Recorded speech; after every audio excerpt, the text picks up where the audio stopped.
Nakita mo na ba ang misteryosong ibon na ito? Ano kaya ang kwento sa likod ng kanyang nagdudugong puso? Ang Luzon Bleeding Heart Dove.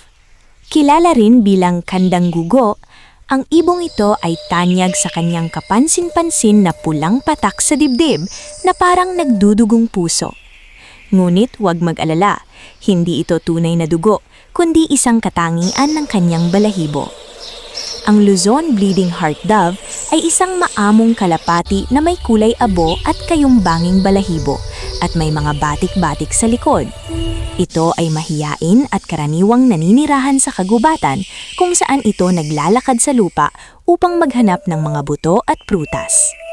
Sa kasamaang palad, dahil sa pagkasira ng kagubatan, ang populasyon nito ay bumababa at itinuturing na near threatened. Kaya't importante ang pagpoprotekta sa kanyang tirahan. Sa susunod na paglalakad mo sa kagubatan ng Luzon, baka sakali mong makita ang magandang ibong ito.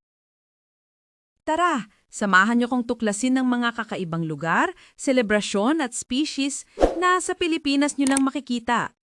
Follow for more!